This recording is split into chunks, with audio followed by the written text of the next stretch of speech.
everyone. You're listening to The Future of Food Is You, a production of the Cherry Bomb Podcast Network. I'm your host, Abena Anim-Somuah, and each week I talk to emerging talents in the food world, and they share what they're up to, as well as their dreams and predictions for what's ahead. As for me, I'm the founder of The Eden Place, a community that's all about gathering people intentionally around food.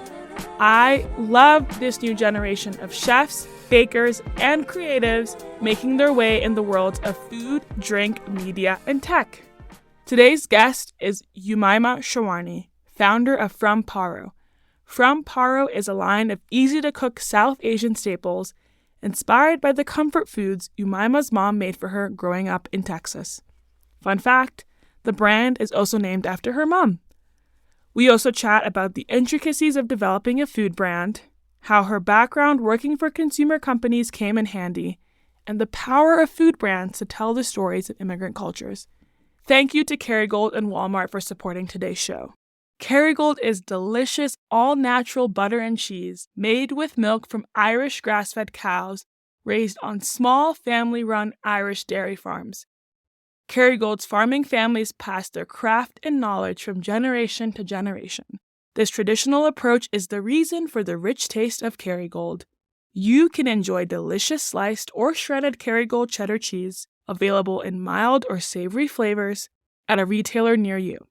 There's also Kerrygold's classic salted butter, perfect for slathering on some sourdough toast. Look for it in the gold wrapper. Find your nearest store at kerrygoldusa.com.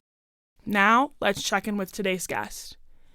Umaimah, thank you so much for joining us on the Future Food Is You podcast. Thank you for having me. I'm so excited. Well, I always like to start off by asking people to tell us about their background and how food showed up in their lives. Yeah, definitely.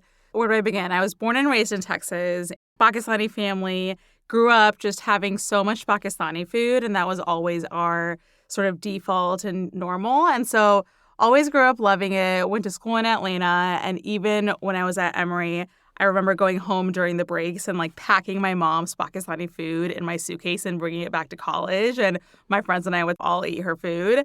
And then moved to New York, started working in finance, was there for about 2 years, didn't really enjoy it, and then made the pivot to joining startups and pivoted to an operations career, and then have just worked in the direct-to-consumer landscape for the past 10 years or so.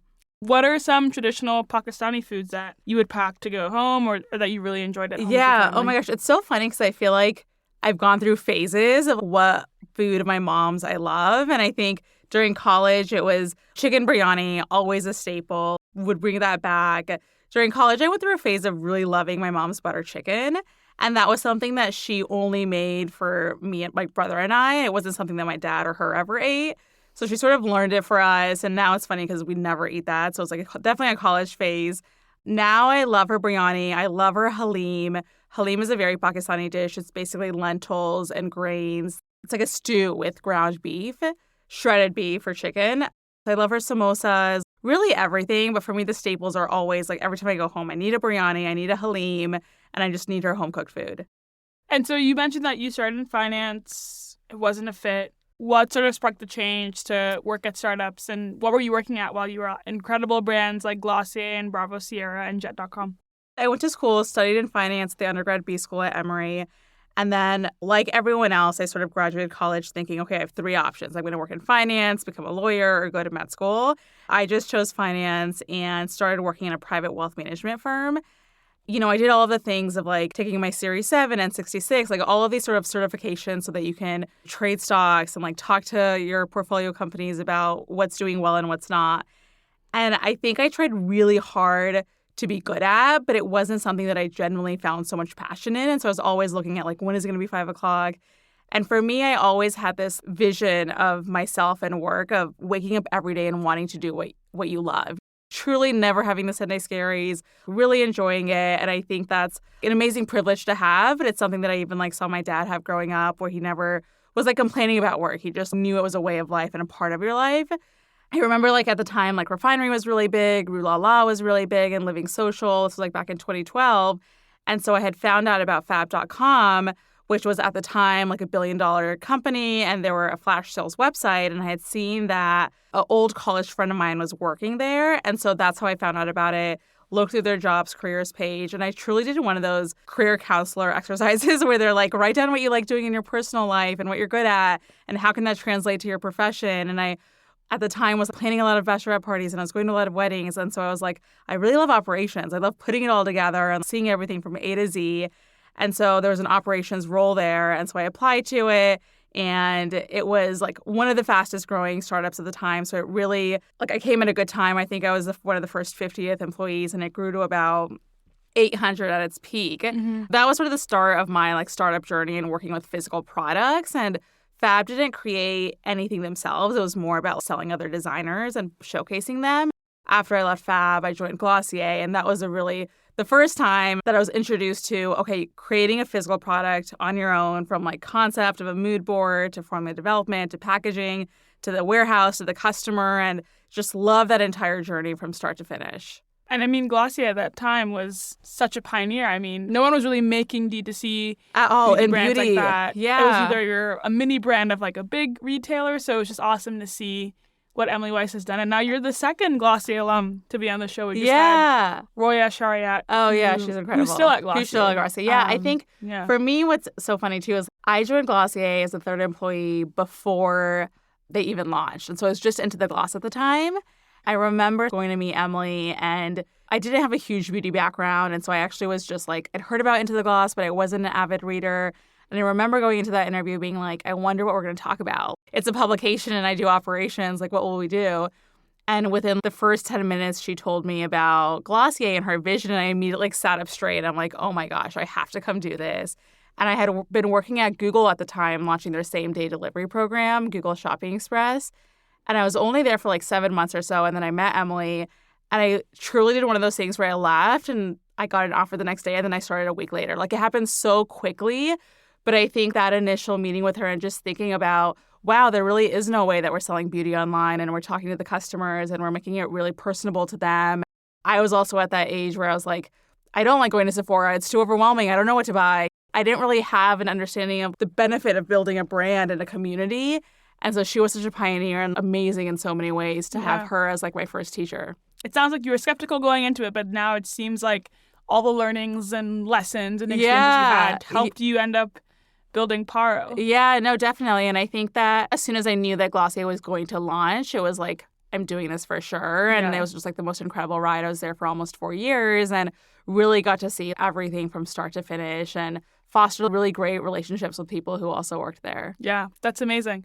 Right now, your big project is Paro. Can you tell us what Paro is and the mission behind what you're building? Yeah, absolutely. So Paro is easy South Asian food at home. For me, the biggest mission and goal was always, how can we make it easier to cook South Asian food at home, knowing that South Asian food cooking, which includes Indian food, Pakistani food, Bengali food, it all requires a long list of ingredients. Some are they're really hard to find. Even for someone like me who grew up with all this food, I was calling my mom nonstop, being like, what do I do now? How much do I put in? And of course, my mom is like a typical mom who's like, add this, add that, but with no real measurements, So it was so hard to get that from her. But I always just, would remember and feel that I'm walking down the grocery aisle or I'm ordering groceries and nothing is really speaking out to me of what I was raised with and what I love. And it is something that I've always wanted to sort of change. Like, how can we bring South Asian food in a way that's approachable to everyone, not just South Asians? With Paro, we launched with 3 products. 2 of them are lentil, legume-based, in which you get the lentils and you get the spices that you need to cook that specific dish. And so for the customer, making it really easy, everything is in the box. And then we have a ghee-based condiment that you can put on everything to sort of amplify the flavor. Starting that journey of introducing this food in a very approachable way so people can think, oh yeah, daal's super easy to make. It takes 20 minutes. And for those of you who are listening, ghee is a South Asian clarified butter. Yes. That's used in a lot of dishes and it's incredibly flavorful. But what I love a lot about your brand, too, is that you named it after someone special. Can you tell us what that is? Yeah, so it's named after my mom, whose name is Paro. Interestingly enough, when I was starting the journey almost 2 years ago, Paro was always the working name. So it was always just like the placeholder. And the whole journey of Paro actually started when my mom gave me this Ziploc bag. and it contained all the spices that I need to cook dal. And so she was like, just add this to red lentils. That was sort of what sparked the interest in like, wow, this is so simple. I want to make this for everyone in an approachable way. That was like the journey of Paro and how it started. So it just made sense to call it Paro. And then just never found a better name. And it's so representative of my joy and excitement of Pakistani food, going back to her and how much I love her food too. And my mom loves that it's her name. She thinks she's a hometown celebrity now. Yeah, I mean, she's a big deal. She is, yeah. Her name's plastered all over the shops. And she came to the photo shoot, like was part of that. So it's also just been amazing to include her in the journey, this part of my life that she doesn't know a lot about, but is now learning so much about it. As you were thinking about, this is what you've experienced with third culture kid, child of immigrants. I'm curious why you thought the best way I'm going to figure this out is to start a company and start the CPG product. Yeah, that's a good question. Honestly, it sounds crazy, but I didn't think about any other option. Wow. And maybe it's because I've just worked in direct-to-consumer brands, and I genuinely love creating physical products. I think there's something so beautiful about literally concepting it on a mood board and then like going out and finding the right packaging, finding the right design, like putting it into your die line. The whole process of it is just so beautiful and intentional that I always knew that I wanted to create a physical product. And I went through a journey of thinking through what are some other companies I should start, or should I join someone as a co-founder for their company? And nothing really resonated until I had this idea of Paro. And it actually went through a couple of different iterations. So initially, maybe 2.5 years ago, it was going to be just a spice blend company. You know, I remember at the time I went on Craigslist and I found a chef in New York, and I worked with him for 6 months on like what that first spice blend would look like. And in that process, sort of realized, okay, this is still not giving me what I wanted because I still have to cook the whole meal. And so then I started a V2 version of Paro, which was how can I create a mini meal kit, Blue Apron, but for like 2 to 3 people, and it's shelf stable. Started on that journey, like this was summer of 2021 when I was living in LA, and started doing that concept and sort of testing it with my community and friends, and realized, okay, this still is a little bit hard. It wasn't until I went to Pakistan in January of 2022 where I sort of just took a step back and was like, wait a minute, this is all about simplicity and the ease and really making it something personal and approachable. And at the end of the day, dal chawal, like dals and kitchiris are our bread and butter. You'll always have it at the table. And it's always sort of like when you don't know what to eat, you'll have a dal. And so just sort of scrapped all the over complex ideas I had and really narrowed down that focus of how to make it super simple. Yeah, and that's a really smart approach. I think you made it personable. You really fully fledged every idea as best as you could, because you really, again, you have that knack for creating physical products and seeing them through the end. Yeah, and at the end of the day, I'm also creating a product for myself, right? So totally. I think that a lot of really incredible food CPG founders are professional chefs or home cooks, and I'm sort of taking an approach where I'm not an amazing, incredible home cook. And all I know really how to cook is Pakistani food, which is so funny. That's all I'll ever make. I also had that approach to it, too. Let's take a quick break, and we'll be right back. Today's show is brought to you by Walmart. The world's largest retailer, Walmart is committed to supporting emerging brands. We love that because these folks are the future. In 2022, Walmart sourced more than $13 billion in goods and services from over 2,600 diverse suppliers, including those led by women and those in the LGBTQ+ community. You can find some of our favorite female-founded and fueled food and drink brands at Walmart, including Siete, Collie Power, Goody Girl, Late July, Health Aid Kombucha, Vienna Chickpea Snacks, and Laura Bar. If you're a founder of the next great brand and want to get your product in front of millions of potential customers, you need to know about Walmart's Open Call program. 2023 will be the 10th anniversary of Walmart's Open Call event. It's an exciting and unique opportunity for entrepreneurs to meet face-to-face with Walmart merchants at the largest sourcing event in the United States. This year's Open Call will be in Bentonville, Arkansas on October 24th and 25th. Registration starts this July. Future retail stars, stay tuned for more details. And now, back to our guest. As you were developing the products, how much was your mom involved in the process, other than obviously her incredible name and her joining you on shoots and stuff? Yeah, a lot. So I worked on basically the blend of both the dal and the kitchiri.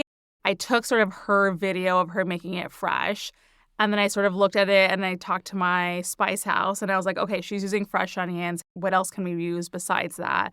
Because we can't use fresh onions. And so I truly took a video of her and I replayed it like 100 times. And I'm like, what spices can I use that will give me this flavor profile? You know, any immigrant mom, she was like, you can't do this. Like, you need the fresh onions. You need to like saute them first. She's not settling for less. Yeah, she's not settling for less because she knows how to do it her way. And so I think the process was also educating her like, no, there's actually food technology and there's like new ways to do food that are going to be great and it will save you time as well. But every time I made sort of a spice blend, I'd have the spice house send it to her first. And so she was actually testing them and like her and my dad is also the biggest critic. He has to also agree to like it. So they were both testing it. And then when we got to a good place, approved the product and the formula. And then the tarka, which is the ghee-based product, that I came up with the food developer. And that was something that I was doing a lot of community dinners when I was living in LA and testing a lot of different concepts for South Asian cooking out. In South Asian cooking, the last step is usually making your tarka. And you basically temper spices in hot oil or ghee for 60 seconds. And it really blooms that flavor and you like put it on your food and it sizzles.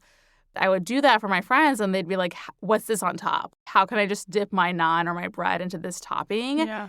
For that one product, because it was so much more difficult, I worked with a food developer in New York in her kitchen, developed the spice blend. We tested out a couple of different spices. We tested out different oils and ghees and proportions. And once we had that, took that home recipe to different manufacturers and were like, help us scale this in a better way. I'm curious for you, when you were deciding on the food partners to work with, what was your research process and what was the philosophy behind, you know, making sure that you're following health codes, that they know how to work with different spice ratios, you're building things at scale? Absolutely. I think one of the benefits I did have is that I had done operation supply chain in beauty and personal care products.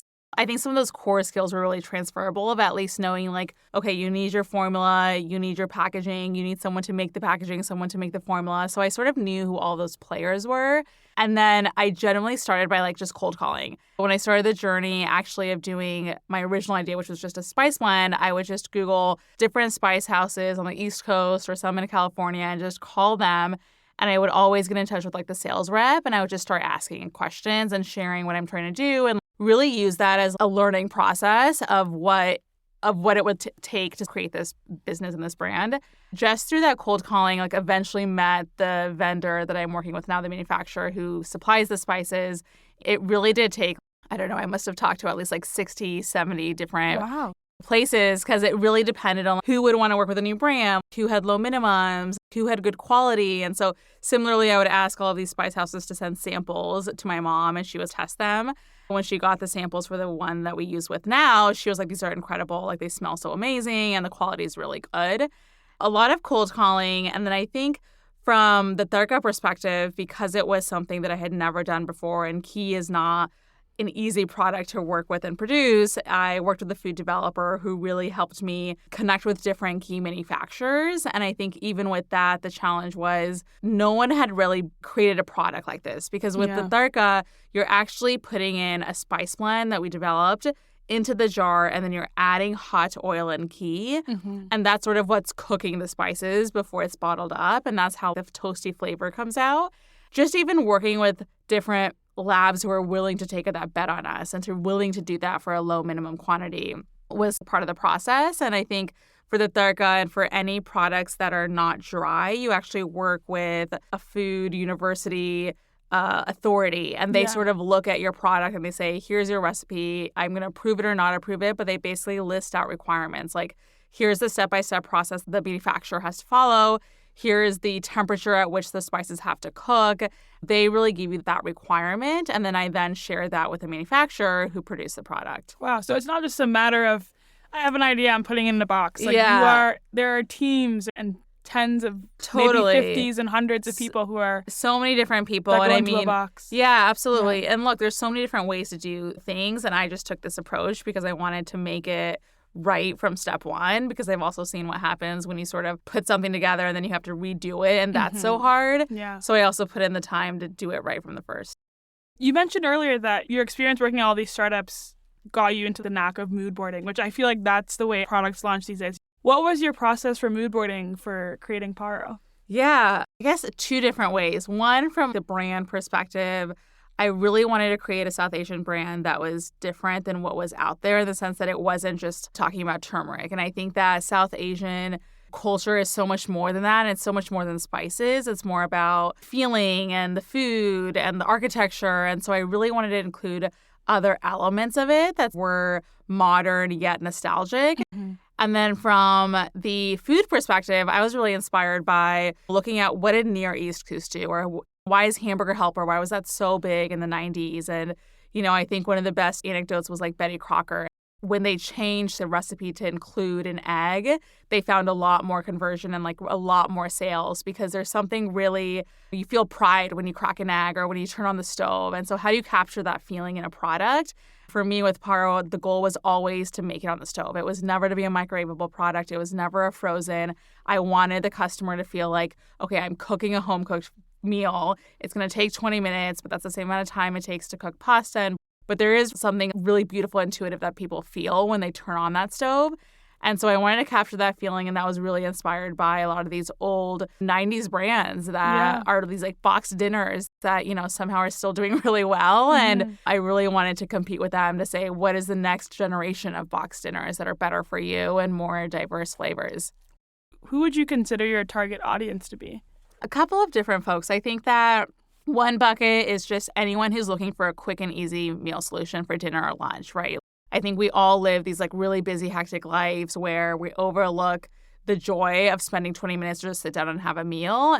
Really anyone who's looking for a new idea and doesn't know what to cook besides your routine like pasta or vegetables or chicken. I think another bucket and something that was really important to me was I also wanted to be approachable for parents. I want this next generation and I want folks to be able to say, I'm introducing these flavors of dals and kitchiris to my kids who are now going to become more used to it and understand the flavors too. And that is shifting already where I hear from some of my friends that their kids are eating sushi in school. And I'm like, okay, that's a great sort of sign that we're ready to introduce these new flavors to new parents. It's a great base. It's a great side. Like, how can you add it to your existing dinner routine? Totally. Something I've really enjoyed about visiting your website and your Instagram is you are also partnering with food creators to create recipes that are not just the traditional things that you're expecting out of the box. What was your decision in wanting to do that? For me, it's all about how can I meet people where they are? So if they're not used to making dal and kitchiri the way that I was raised making it or I make it, how can we sort of make it more approachable to them and make it more routine in their sort of dinner prep or lunch prep process? My process was really reaching out to a bunch of different food creators, gifting them product and really saying, you do whatever you want. This is a great base. It's flavorful. You can eat it with X, Y, and Z, but like really just not having any parameters and seeing what people do with it. And I think that's been the beauty of it is seeing a recipe and I'm like, oh, wow, that's such a great idea. Someone blended the kitchiri and made a very consistent soup. And I was like, wow, that's a great idea, actually. The most amazing part about this has been seeing how you can really adapt these foods into what people want to add to or make themselves. As a modern CPG founder, I'm really curious to hear about how you think about finding community within your customers and how you're hoping to use that to help build the brand's awareness, expand the brand's product line. The way that I think about community is really anyone who's seen or touched Paro, whether that's on Instagram, a store, or one of our customers. For me, what's always been really important is connecting with them to see how are they utilizing Paro in their life. Like, what are they liking? What are they not liking? And really making it a personal approach. Even now, I'll message customers after they purchase and be like, what did you like? What did you not like? Really including them in that process. And I think community at its forefront is really just engagement, right? Really making sure that people understand that there's a human behind this brand, there's a story behind this brand, and that our goal is to really create something for them with them. And so that's the approach that I've taken with community. That's awesome. Well, you mentioned that you're chatting with customers, and since we're big manifestors on the podcast, I have to ask, are there any dream customers that you want to be trying Paro someday? Oh my gosh, yes, so many. Let's see, Mindy Kaling, incredible. I'm trying really hard to get Paro in her hands. She's been doing a lot of cooking as well, and she's been a really great model of someone who's creating South Asian culture and making it more mainstream. Oprah, like who doesn't want Oprah to try their products? Truly, I think I just think about all of these amazing women that I sort of looked up to and watched as I was growing up. And now I'm like, wow, how can I put Paro in front of them and see how they'll use it and share it with their community and their friends and family? What's also fascinating about selling a CPG product, especially a food product, is you have to go out and pitch to different companies. Like, as much as we see so many products on those shelves, those started with conversations with founders. What's been the process like of pitching, not just to consumers, but also to store buyers as well? Yeah, I mean, I've had a lot of success, and what I've been really focusing on is taking that community first approach to even retail. A lot of it has been either DMing on Instagram or really just walking into a store and giving them product to sample. I was in LA a couple of weeks ago, and I went to, I think, 10 different stores and just dropped off samples, dropped off my card and like some Paro merch, and was just like, just try it. And then following up with them to see, like, did you try it? Did you like it? I think the positive ROI from that is really just building the connection with them and seeing in these stores what other brands do they carry, what are their customers looking for, and having that conversation of, oh, okay, you don't have a South Asian brand that's focusing on lentils, or you don't have an easy solution in a boxed meal that's really good for you. I have that for you. And so really learning about that store, their customers, and building that relationship with them. And even after they place an order, which is the best feeling, it's still about keeping in touch with them. Like, hey, what's doing well? What's not? This messaging has been working really well for me. Like, maybe you want to try pitching it like this. Really continuing to be a partner with them. And I think that's so incredibly important. Like, at least for your first, 100, 200 accounts, right? As long as I can do it. But yeah, I mean, I think retail is a really big part of Paro's strategy. And again, with this mission of making Paro a true pantry staple, we need to be where customers are shopping for grocery, which is still in person. That is something that we're really focusing on straight from day one and trying to make it as omnichannel as possible. You're also a solo founder. You're doing this thing on your own. Yes. You've also worked with a lot of female founders. Yes. I know there's a lot of aspiring entrepreneurs who listen to the podcast, but how have you navigated this space now that you've become a founder? You know what? I think at the end of the day, the most helpful thing is really just meeting people and connecting with them, And I think I hate the word networking because I call it more connecting, but I just love meeting people and learning about their stories and how they got to where they are. Even before Paro, even while I was at Glossier or Bravo Sierra, I made a lot of time to intentionally meet folks in different industries who did different things to just make sure that I was always thinking about things from a very 360 perspective. Going into Paro and now being in this position, it's like that community has been the most helpful. And I think that what's amazing about it is everyone wants to help each other, right? We all have this one common goal of creating a product, changing the way that people think about food or beauty or whatever category. And how can we all sort of support each other in it? And whether that's sharing notes on like what's working with email marketing or how much should I be spending on paid. Really, it's a beautiful community. And I think that just building that connection with people, and like some of my best friends have come out from this journey, of building Paro and thinking about what's going to be the most impactful way to launch a brand. Yeah. And the short answer is basically like meet as many people as you can, build those relationships, foster those relationships. They go a long way and you can walk out of it with so many incredible new friends. I think there's so many incredible brands that have been started by third culture kids who are using food as this universal language to share stories. How do you hope Paro fits into that narrative of specialty cooking and international fare? Yeah, I mean, I really hope that eventually there is no international cuisine or cooking, right? Like and I think a lot of other founders are doing a really incredible job about this, of really showing that this food, it's not international food. It is just food. It is what we all want to be cooking at home. There's so many ways to eat it. It is going to be part of our everyday lives, right? That is just a fact. And we know that people are asking for new and different types of food. My hope really is that we're all doing the hard work so that 20 years from now, it will be simple for the next two generations, right? It'll be the new normal. I really hope with Paro and with a lot of these other brands that we're just doing that work to educate customers on and educate people in general on these flavors and make it in a very approachable way that they probably haven't even been exposed to, right? And I think we have a lot of work to still do.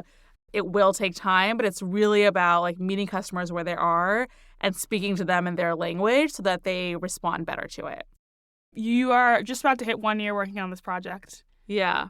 If we have this conversation again in 5 years, what would you have hoped to accomplish with Paro? Yeah, I mean, good question. I think officially also I've been maybe working on it for a year, but unofficially it's been like almost 3 years now, right? Like I'm thinking about it. And so even looking back 3 years ago, what I would have said to her, I think it's really just like enjoying the process. Every accomplishment, but also every mistake is part of that journey and has helped me be where I am now. I hope 5 years later, Uma is still thinking about that. But I think hopefully she has seen success and is now focused on that next phase of Paro, which is maybe going into different categories, maybe launching desserts or drinks or snacks, other sort of food, and really building this true pantry staple brand that people really resonate with. But I think more than anything, I hope she really enjoys the journey of all the ebbs and flows of having a company and being a solo founder. Well, Umaimah, we're going to do our fun Future of Food as You tradition called our Future Flash 5. Are you excited? Let's do it. I'm excited. Okay, perfect. The future of spices. Quality. The future of third culture cooking. The new normal. The future of logistics. AI. The future of founders. Diversity. And the future of easy prep cooking. Paro. Well, Umaimah, if we want to continue supporting you and following you, where are the best places to find you? Yes, you can find us on Instagram at FromParo and our website, FromParo.com. Incredible. Thanks so much. Thank you. Before we go, our guest is going to leave a voicemail at the Future of Food mailbox, just talking to themselves 10 years from now. You have reached the Future of Food as You mailbox. Please leave your message after the beep.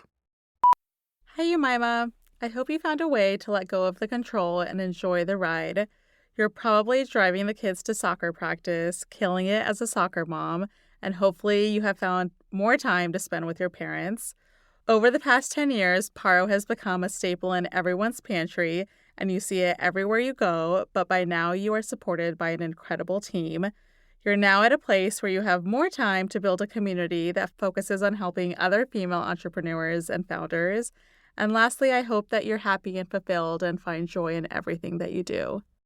That's it for today's show. Do you know someone who you think is the future of food? Tell us about them. Nominate them at the link in our show notes or leave us a rating and review and tell me about them in the review. I can't wait to read more about them.